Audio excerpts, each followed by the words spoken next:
Hello प्यारे बच्चों, कैसे हैं आप सब लोग। आशा करती हूँ आप लोग बहुत अच्छे होंगे। हिंदी व्याकरण की कक्षा में आप सबका बहुत बहुत स्वागत है। तो बच्चों, आज का हमारा टॉपिक है वाक्य अशुद्धि शोधन। क्या है बच्चों आज के टॉपिक का नाम? वाक्य अशुद्धि शोधन। यानी कि वाक्य में जो अशुद्धता होती है उसको किस तरह सुधारना चाहिए। चलिए एक वाक्य पढ़ते हैं।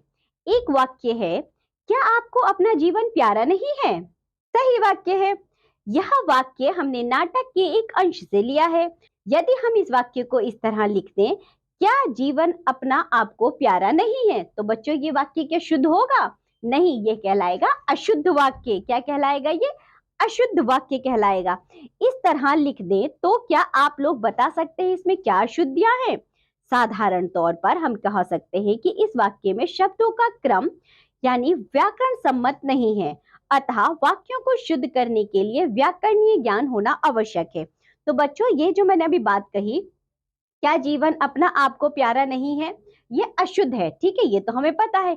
लेकिन इसको शुद्ध करने के लिए हमें क्या पता होना चाहिए? हमें पता होना चाहिए व्याकरण की दृष्टि से कि क्या क्रम रहेगा वाक्य को शुद्ध करने के लिए।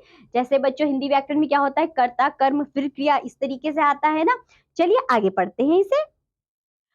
व्याकरण के नियम अनुसार वाक्य क्रम में सबसे पहले कर्ता यानी कि काम के करने वाला आता है, फिर कर्म यानी कि क्या कर्म, क्या कार्य किया जा रहा है उसे बताया जाता है, और उसके बाद क्रिया आती है। ठीक है, जो कार्य हो रहा होता है वह आता है। यहाँ देखिए, एक वाक्य देखिए, फिर आपको अच्छे से समझ में आएगा। यहाँ लिखा है ड्राइवर बस चलाता है। कौन बस चलाता है बच्चों? ड्राइवर।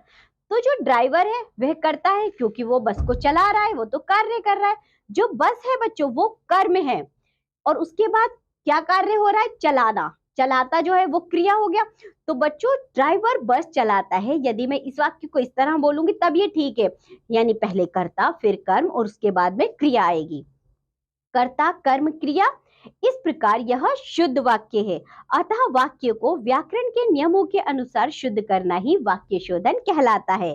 तो बच्चों, इस तरह आप वाक्यों को शुद्ध करके लिख सकते हैं। जैसे कि आप एक वाक्य देखिए जरा, मीना खेलने गई।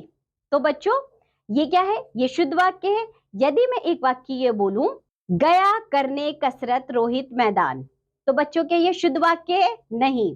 इसमें बच्चों क्रिया कर्ता कर्म कहाँ आ रहा है, कुछ समझ नहीं आ रहा। यदि मैं इसको कर्ता कर्म क्रिया के अनुसार लगाऊं तो मैं इसे इस तरह बोलूंगी बच्चों, मोहित मैदान में कसरत करने गया। तो अब ये वाक्य शुद्ध है बच्चों, क्योंकि पहले कर्ता आया, उसके बाद कर्म आया और उसके बाद में क्रिया आई। इसी तरह बच्चों और भी आप वाक्य ले सकते हैं।